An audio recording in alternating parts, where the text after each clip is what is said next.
Welcome to Silicon Scoop, where we dive into the latest tech news impacting the world. Join John Irwin and the Startup Coach as they explore the tech news that matters to you. Stay ahead, stay informed, and now on with the show. Meta is spending $145 billion this year to turn their office into an AI laboratory, and the test subjects are their own employees. If you thought your boss was hovering before, wait until you hear about the software recording every single one of your keystrokes to build your digital replacement. Meta's high-stakes AI surveillance. They've pivoted from the metaverse and whatnot. They're kind of moving away from it, but not moving away from it, depending on who you talk to. But they're definitely reducing their spending in that area. But Meta has deployed the Model Capability Initiative, MCI, a mandatory software suite that tracks every mouse movement and keystroke of its U.S. staff. The data is being used to train AI agents to replicate human work, coinciding with 14,000 role eliminations. This is the ultimate quiet part out loud moment for big tech, proving that the path to AI ROI involves literal human de-skilling and surveillance-backed automation. What do you think about this, John? Yeah, this is nuts. So before we dive into it, I think it was Jensen Huang, the CEO of NVIDIA. He was saying he expects his employees to be, I can't remember how much spend on AI that he expects them to be. So although this isn't surprising, this is scary that, obviously this is the first one that's kind of come to the forefront and being covered. I think this was a New York Times article. I'd say I'm surprised, but this is, it's controversial, I would say. So let's kind of get into the nitty gritty. So according to the reporting, what it's doing is they're requiring workers to adopt AI tools across coding, writing, product planning, communication, and internal operations. So one kind of revealing moment involved employee backlash against mandatory AI integrations on company laptops. So when workers asked whether they could opt out, Meta CEO Andrew Bosworth, he reportedly responded saying there's no option to opt out on your corporate laptop. And so AI adoption is essentially no longer voluntary. So what employees are worried about, they're worried about surveillance, they're worried about loss of autonomy, they're worried about declining craftsmanship, productivity tracking, and AI replacing parts of their own jobs. So what Meta is saying is that the reason why they're doing this is to help train models, their own models, which to me on a high level makes sense. But I think this is coming from more of a place of fear, where Meta, obviously, they believe the future of social media, search, advertising, entertainment, and computing, it's going to be fundamentally shaped by AI agents and generative systems, which is, what was that one purchase they made? I think we covered it. Manus? What's that? Manus? Oh, yeah, but it's now getting reversed. So essentially, and feel free to push back on this, but if Meta loses the AI race, its entire business model could weaken. But that's where we're at. What are your thoughts on this? Well, I think we're at a stage where every big move that a company does that seems to lead to reduction of headcount is always blamed on AI. Yeah. Doesn't matter. We're blaming it on AI, whether it's true or not. I think we are in a situation where the costs are up, profits are down, so people are reducing the costs internally and looking at who's actually productive, and things are shrinking. And they're using AI as an excuse for that because they're making these massive dumps in AI, and then we hear the regrets, and then we see the articles that AI is not really replacing. It's 95% failure.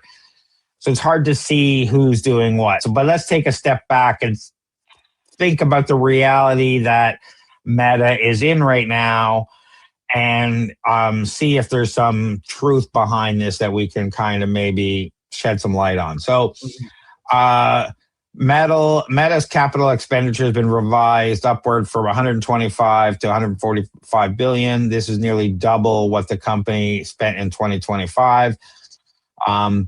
A significant chunk is for their NVIDIA Blackwell Ultra chip orders, which is $13 billion.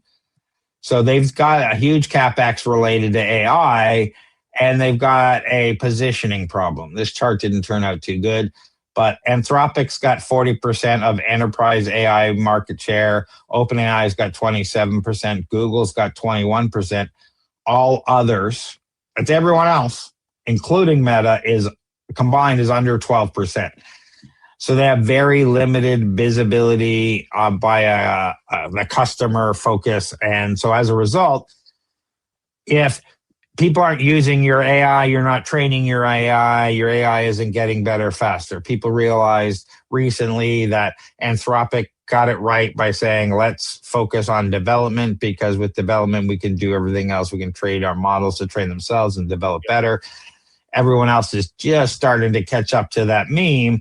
The more people you have using your AI, the better your AI becomes, the better you can train your stuff. So what do? Then you turn around and say, well, people aren't using our AI products. Even internally in our company, we have all these things. We need to start forcing adoption. And not only that, it's the startup mindset of eating your own dog food, right? So you got to use your own AI. We want to track how you're using your own AI. We want to track all the stuff around using the AI, because we need to train our AI to do better, to be able to do for everyone. And we just got, 50,000, 100,000. I don't know the number. We'll get to it in a bit. Probably the employees are now being able to use, forced to use this product every day, 8 hours a day. That's a lot of data. Is it really being trained to completely replace these employees, or is it being trained to make their AI better? What's the outcome here? I don't know, but everybody's trying to get as many users of their own AI to increase their training and visibility and whatnot. And if you don't force people to use your AI or your company's AI or your enterprise private AI, they'll use whatever. They'll use ChatGPT, they'll use Anthropic, they'll use that. And those things aren't private, so your information gets out there. So corporations have to do things. So that's kind of my mindset around this the situation Meta finds itself in. Now, I think of this update like a master chef being forced to wear a body cam and a heart rate monitor while they cook. Management isn't just watching to see if the chef is working. They're using the footage to program a robot that can flip the same pans and season the same sauces. Once the robot gets it right, the chef is handed a pink slip. So I think that might be an overreaction, because everyone using AI, every time they type into AI, is training the AI, no matter what AI you're using. But is it training you to replace your job, or is it training the AI to understand you better, to be able to respond better, to give you better results, not specifically to replace you? And I think there's a lot of fear around AI, that people think of AI as the Terminator, and a lot of business think about that's coming from my job and it's going to take my income and whatnot. And people aren't really fostering a more of an Iron Man situation. What are the tools we can give you that will enable you to do your job at the next level? And how do we make that happen and enable you? So we sit back and say, in a situation of fear, the employees are saying they're going to replace us. We have a huge morale issue. Nobody wants to do this. And what Meta's doing is wrong. So I don't know the motivation. I don't know what happens in the management boardrooms, but I can see the business state, and I can see a business reason behind it that isn't, we need to spy on our employees.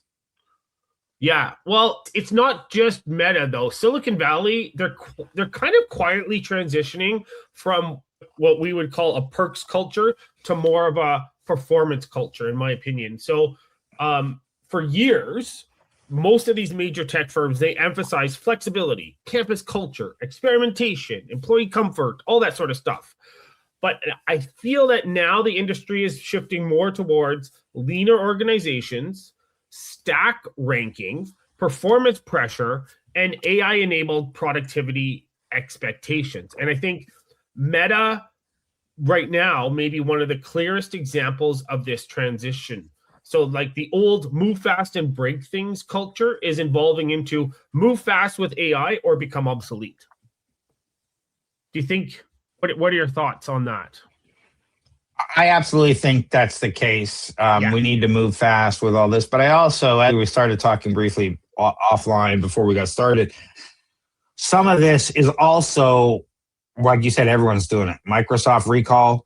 They're tracking every keystroke, taking a screenshot every 8 seconds or whatever it is, might be 3 seconds. And you can go back in time, and that stuff is being hacked all the time, we see. So they're all doing it.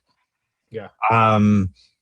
So that aside, are they using this to figure out which employees are actually productive, which ones are actually doing work, which ones are, working from home, are, only on their computer an hour a day?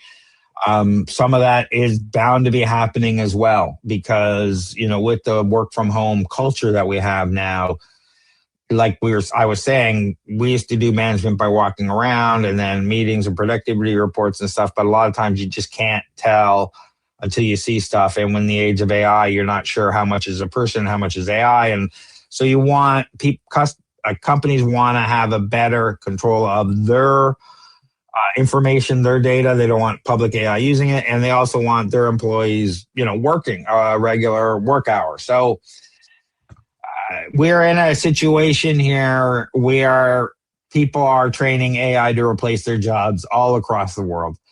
It wouldn't be any different in Meta.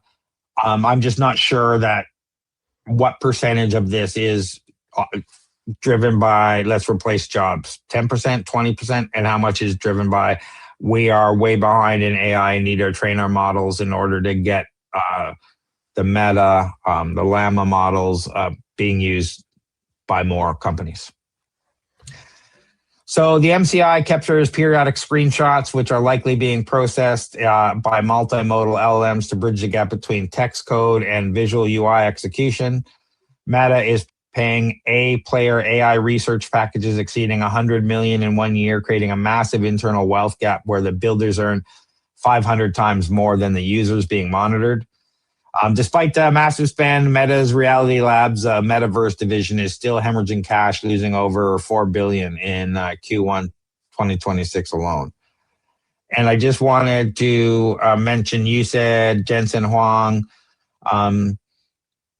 if an engineer's, particularly those earning around $500,000 in base salary, do not consume at least $250,000 worth of AI tokens per year, he would be deeply alarmed. So what do you think about this?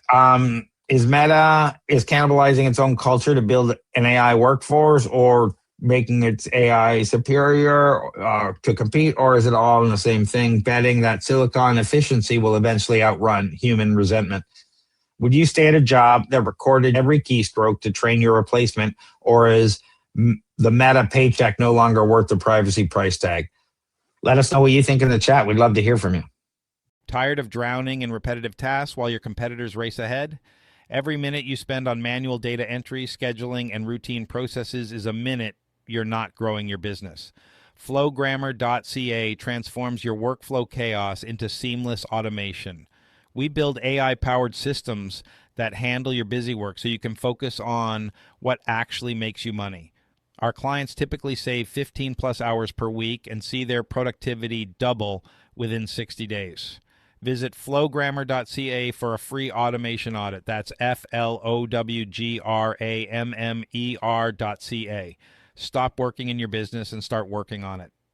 What do you got going on, John? Just plugging away, helping companies with government funding, attending events, probably startup drinks or Flowgrammer events. How about you, Craig? Lots of stuff going on. I honestly don't know when this is going out. I have to check. I think it's going to go out in April.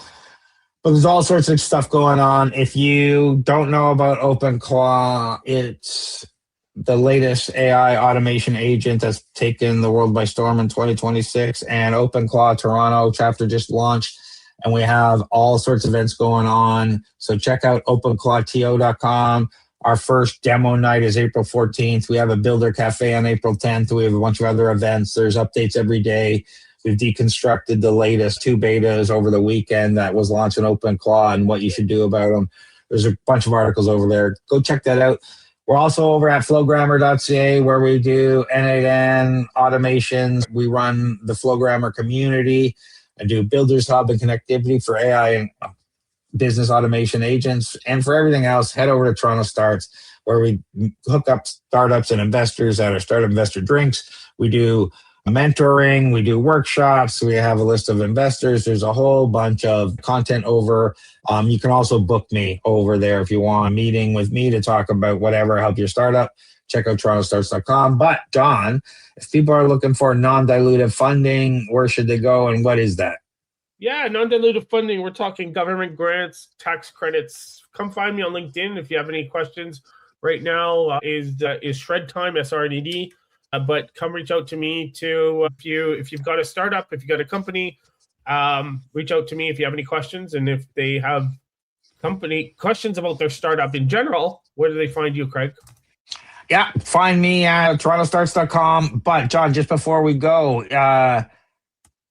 something's open right now, and it's closing May 31st. Thank you. Can Export. And what? Yeah. So what if should you have people at know least about that? 300,000 in revenue in the previous year, and you're looking to expand outside of Canada, reach out to me, and we can put together. We can talk about an application for Can Export. All the links we talked about will be in the show notes wherever you're watching this. Thanks for watching, everybody. Leave us a comment, give us a like, give us a subscribe. We really appreciate it. Thanks, everyone. Thanks, everyone. Thanks for tuning in to Silicon Scoop. We hope you enjoyed this episode's dive into the latest tech news. Stay connected with John Irwin and the Startup Coach on LinkedIn and subscribe for more insights and updates. Until next time, stay ahead, stay informed.